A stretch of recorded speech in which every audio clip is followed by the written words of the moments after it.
हस्तमैथुन गरेर बालिकाको कपडामाथि फाल्दिने, धर्मको नाममा यौन दुर्व्यवहार गर्ने काम स्कुलभित्र भइरहेको रहेछ।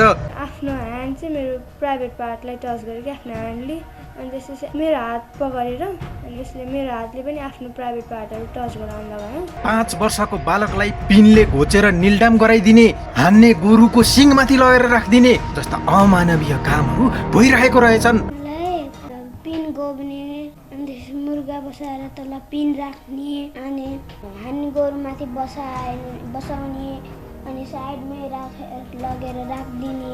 म धर्मको विरोधमा छैन, तर एकचोटि आफै सोच्नुहोस् त, बालिकाको गोप्य अङ्गमाथि आफ्नो हात लगेर चलाउने अनि बालिकाको हातलाई आफ्नो गोप्य अङ्गमा समाउन लगाएर खेलाउने, के यो काम राम्रो छ त? उसले मलाई सुतायो अनि किस गर्यो।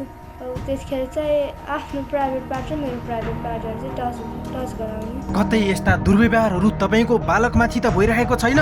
कहाँ छुन मिल्छ, कहाँ छुन मिल्दैन भन्ने कुरो सानै छँदाखेरि सिकाउनुहोस्। कसैले दुर्व्यवहार गर्छ, मानसिक र शारीरिक यातना दिन्छ भनेदेखि घरमा आएर ठुला मान्छेलाई भन्न लगाउनुहोस्, नत्र भने तपाईँको बालकको पनि बालापन यसै गरी यौन दुर्व्यवहार र यातना सहेर जाला।